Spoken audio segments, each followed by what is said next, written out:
안녕하세요. 일신사입니다. 저희 채널에는 신박한 사연들이 많이 있으니 많은 분들의 구독 부탁드립니다. 오늘은 층간소음을 일으키고도 당당하고 도리어 화를 내는 앞집을 스님 동생의 기지로 사이다 해결을 하게 된 사연인데요. 오늘의 사연 함께 보시겠습니다. 안녕하세요. 저는 40대 중반 중고생 아이 둘 키우는 아이 엄마입니다. 요즘 층간소음 문제가 심각하다고 뉴스 종종 보시죠? 층간소음 문제로 정말 골머리를 앓다가 얼마 전 제 막내 동생의 센스로 임시적으로나마 해결이 된 일이 있어서 이렇게 글을 올립니다. 저는 서울의 한 빌라에 살고 있어요. 아이 친구들 엄마의 얘기를 들어보면 빌라보다 오히려 아파트가 층간소음이 더 심하다는데 저는 얼마 전까지 층간소음으로 괴로워했었네요. 저희는 1년 전에 이곳으로 이사를 오게 되었는데요.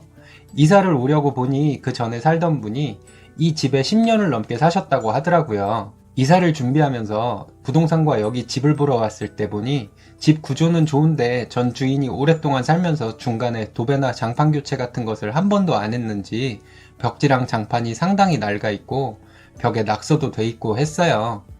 그래서 이사를 오기 전에 도배, 장판, 싱크대, 붙박이장 정도 인테리어를 새로 하고 들어왔어요. 인테리어 회사 대표님이 말씀하시길 일주일 좀 넘는 이 집의 인테리어 기간에 앞집 할머니가 하루에 몇 번씩 찾아와서 항의를 했다고 하더라고요. 도배장판만 하는 것이 아니라 싱크대도 하고 붙박이장도 하고 하니 건물 전체가 울리는 일도 생기고 시끄러운 소리도 들리고 했을 테니 같은 건물에 사는 다른 세대주들께 죄송한 마음이 들었어요. 그래서 남편과 함께 주말에 딸기를 넉넉하게 사서 이 빌라의 모든 세대에 딸기 한 박스씩 돌리며 이제 이웃이 될 사람이라며 인사도 드리고 인테리어 공사 때문에 시끄럽게 해서 죄송하다는 말씀도 드리고 했답니다.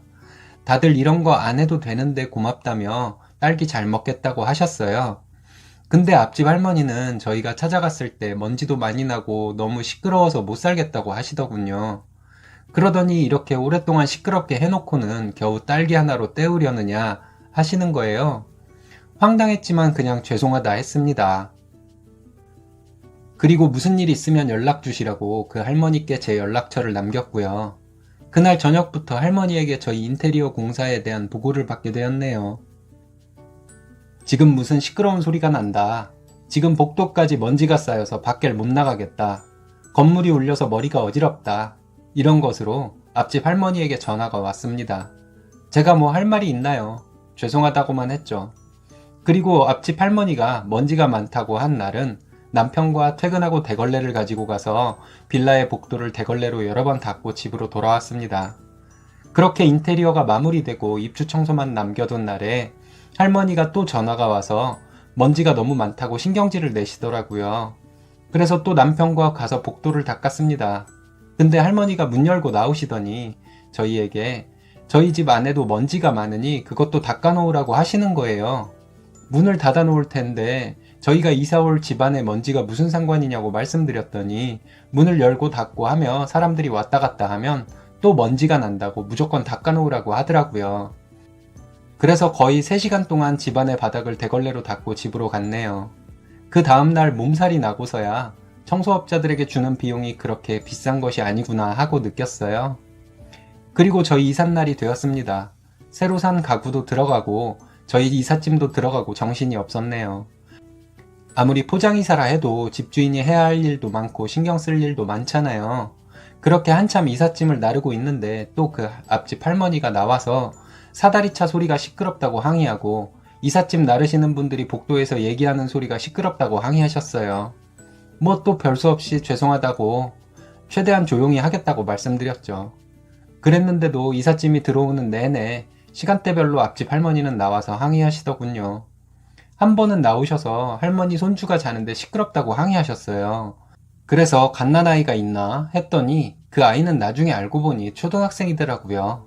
또 한 번은 나오셔서 드라마를 보시는데 안 들린다고 항의하시고 또 한 번은 드라마를 보시는데 이삿짐 나르는 소리에 시끄러워서 집중이 안 되신다고 항의하시고 정말 여러 가지 이유로 항의하시더라고요. 이삿짐 나르는 분들에게 짐들의 배치를 말씀해 드리느라 정신이 없어서 할머니가 그렇게 나와서 항의하실 때마다 그냥 죄송하다고 하면서 할머니가 얼른 댁으로 들어가시기만 바랬어요. 그러면 할머니는 댁으로 들어가시면서 뭐라 궁시렁거리시더라고요. 그렇게 이삿날이 지나고 며칠 동안 이삿짐을 정리하며 액자나 벽선반 등을 달기 위해서 남편이 망치질을 하거나 벽에 구멍을 뚫을 때 꼭 할머니가 오셔서 초인종을 누르셨어요. 그래서 문 열어보면 시끄럽다고 조용히 하라고 신경질을 내시더라고요.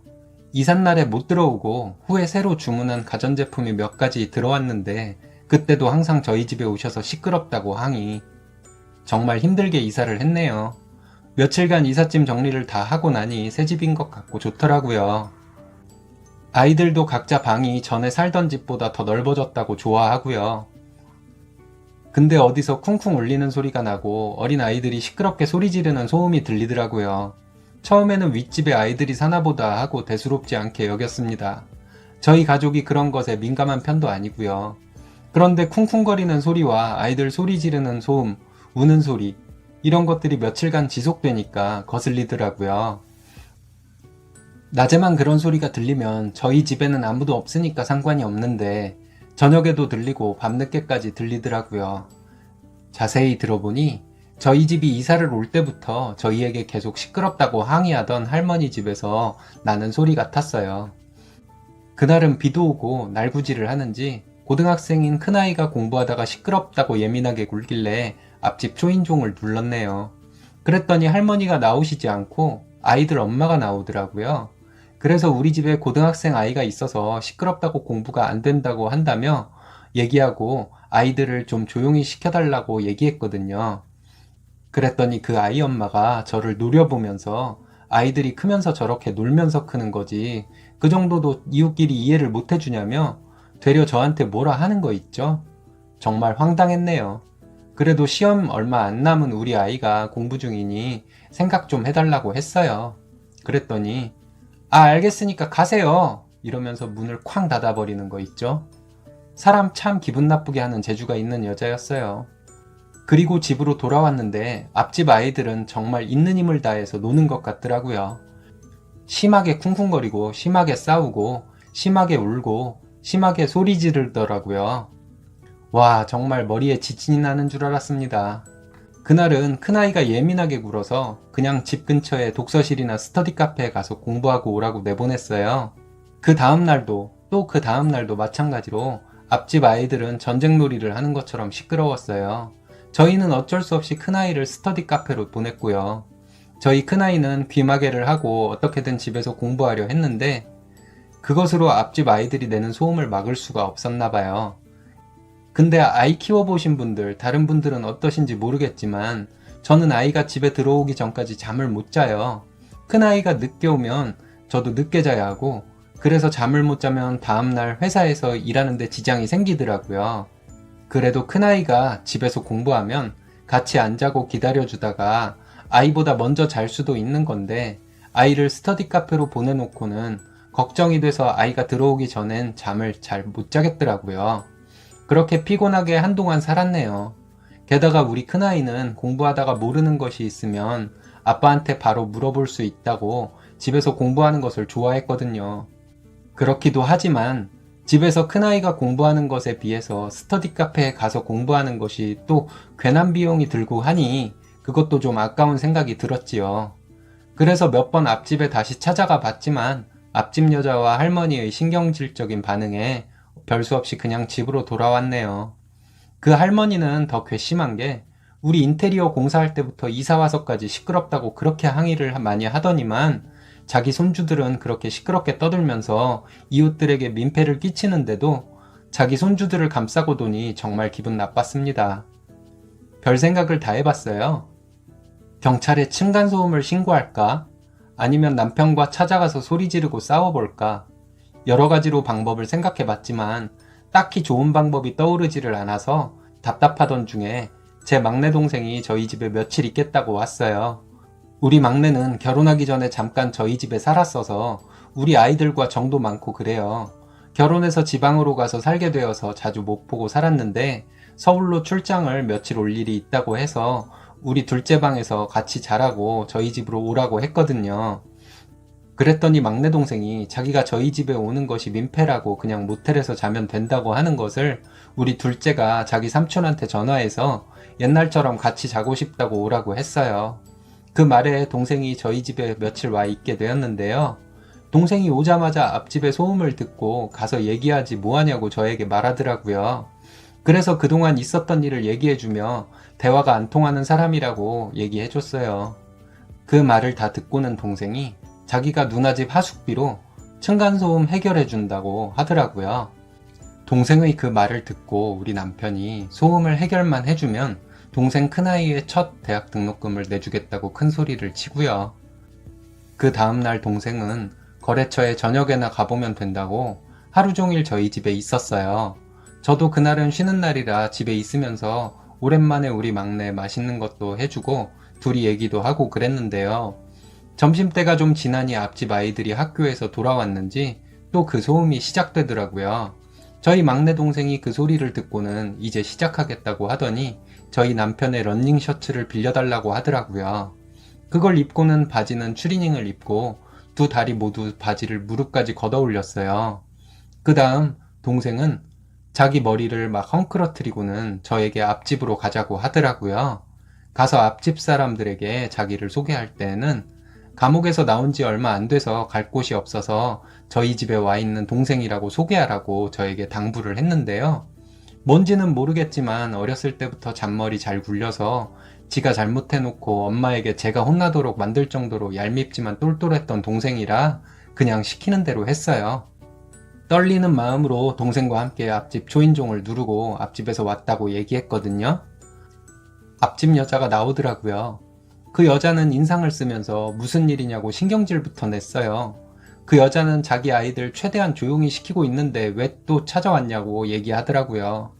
제 동생은 옆에서 가만히 서서 무표정하게 앞집의 집 안쪽을 쳐다보더라고요. 앞집 여자가 제 동생을 가리키며 누구냐고 하길래 동생이 시킨 대로 내 동생인데 감옥에서 출소한 지 얼마 안 돼서 저희 집에 한동안 있을 사람이라고 대답했거든요.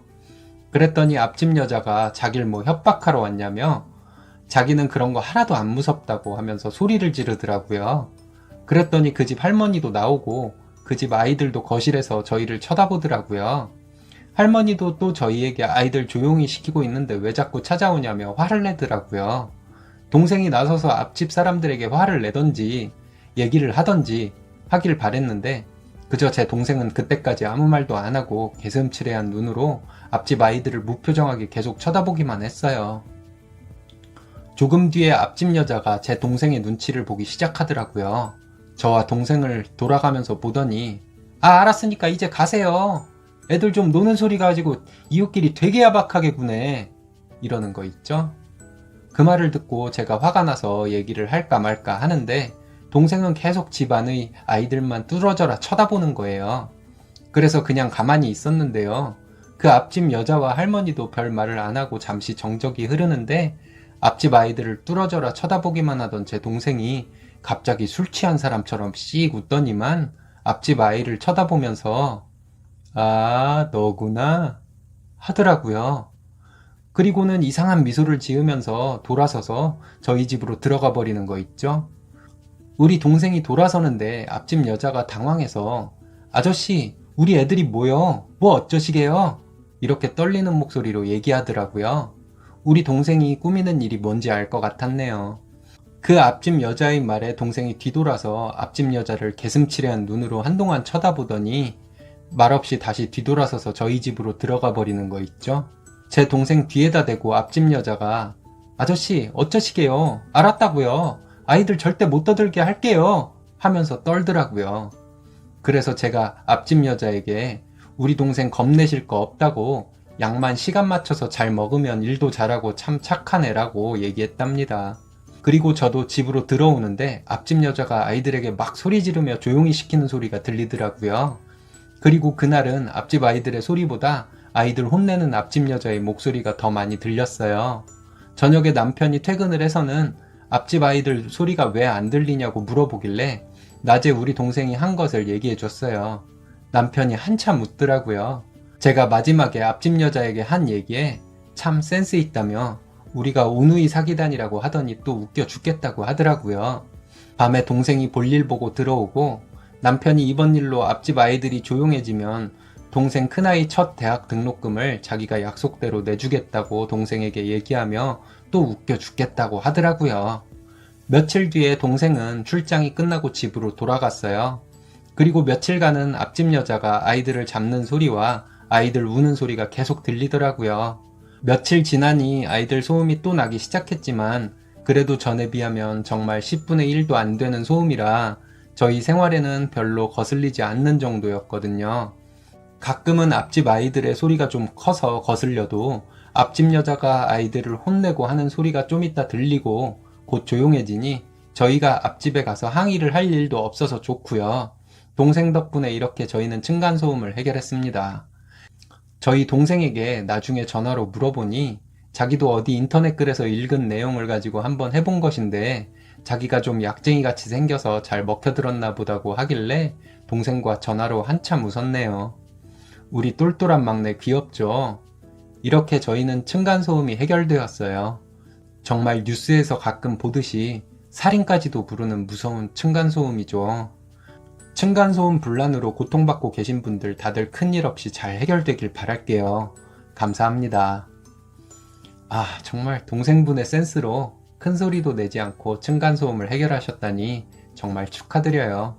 앞으로 쓰니님 가정에 즐거운 일만 생기길 바라겠습니다. 오늘의 사연은 여기까지입니다. 재밌으셨다면 좋아요, 구독 부탁드려요. 일신사는 여러분들의 사연으로 제작됩니다. 많은 사연 제보 바랍니다.